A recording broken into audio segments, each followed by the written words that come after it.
Speaker के खत के बाद कौमी असम्बली में पार्टी पोजीशन तब्दील। पीटीआई अरकान सुन्नी इत्तेहाद का हिस्सा है। कौमी असम्बली सेक्रेटरीट ने नए पार्टी पोजीशन जारी कर दी, जिसके मुताबिक पीटीआई के 80 अरकान को सुन्नी इत्तेहाद कौंसिल का रुकन जाहिर किया गया है। कौमी असम्बली सेक्रेटरीट की जानिब से जारी बयान में नून लीग पीपल्स पार्टी JUI से वापस ली जाने वाली नशिस्तों का पार्टी पोजीशन में जिक्र किया गया है। नई पार्टी पोजीशन 18 सितंबर को जारी की गई। एलामिया के मुताबिक हुकूमती बेंचेस पर कौमी असम्बली में मुस्लिम लीग नून 110 और पीपल्स पार्टी की 69 नशिस्तें हैं, जबकि MKM पाकिस्तान की 22, काफ लीग की 5, IPP के 4, मुस्लिम लीग ज़िया, बलोचिस्तान अवामी पार्टी और नेशनल पार्टी का एक रुकन है। सेक्रेटरीट के मुताबिक मुस्लिम लीग नून को 15, पीपल्स पार्टी को 5 और JUI को 5 मखसूस नशिस्तें दी गई थी। ताहम मखसूस नशिस्तें गिनती में शामिल नहीं है। कौमी असम्बली में अरकान की तादाद 23 मखसूस नशिस्तों के बाद 313 है। खाली और मतनाज़े 23 नशिस्तें PTI को देने के बाद तादाद 336 हो जाएगी।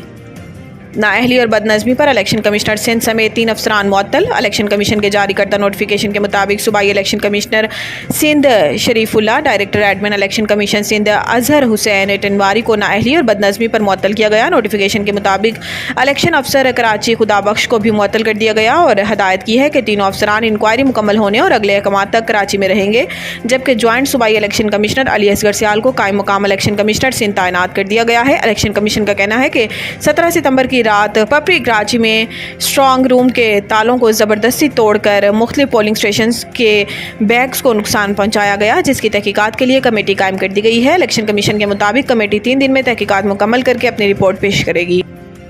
विफाकी काबीना ने सुप्रीम कोर्ट तरमीमी प्रैक्टिस एंड प्रोसीजर ऑर्डीनेंस मंजूर कर लिया। ज़राए के मुताबिक विफाकी काबीना ने मुसवदे के मंजूरी समरी सर्कुलेशन के जरिए दी। प्रैक्टिस एंड प्रोसीजर तरमीमी ऑर्डीनेंस 2024 पर सदर से जल्द मंजूरी का इम्कान है। तरमीमी ऑर्डीनेंस 2024 के नफाज से अदलिया में जो भी कार्रवाई होगी इसका मुसवदा तैयार होगा, जबकि अदलिया की कार्रवाई अवाम के लिए दस्तयाब होगी। Supreme court practice and procedure तरमीमी ऑर्डीनेंस 2024 का मकसद अदालती अमल में मजीद शफाफियत लाना और प्रैक्टिस एंड प्रोसीजर एक्ट 2023 के तहत एक कमेटी तश्कील दी गई थी। मुकदमात की मेरिट पर समाअत और निपटाने को यकीनी बनाने के लिए कमेटी के अंदर बेहतरी लाई जा रही है। नए तरमीमी ऑर्डिनेंस के तहत कमेटी के किसी रुकन की अदम दस्तयाबी पर चीफ जस्टिस किसी मुअज़्ज़िज़ जज को कमेटी का रुकन नामजद कर सकते हैं।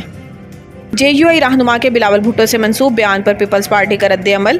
शाजिया मरी ने कहा कि हम ना सिर्फ मौलाना फजलुर रहमान बल्कि अपोजिशन में मौजूद दूसरी जमातों को भी डायलॉग में शामिल करना चाहते हैं और तमाम स्टेक होल्डर्स को ऑन बोर्ड लेने की तजवीज़ हुकूमत को भी दी है। इन्होंने कहा कि हम समझते हैं कि कोई मिसकम्युनिकेशन या मिसअंडरस्टैंडिंग हुई है। इस तरह का बयान देना नामुनासिब अमल है। ख्याल रहे कि कुछ रोज़ कबल सेनेटर कामरान मुर्तज़ा ने कहा था कि हमें जो पहला मुसवदा दिया गया वो वोटिंग से पहले आधी रात को दिया गया।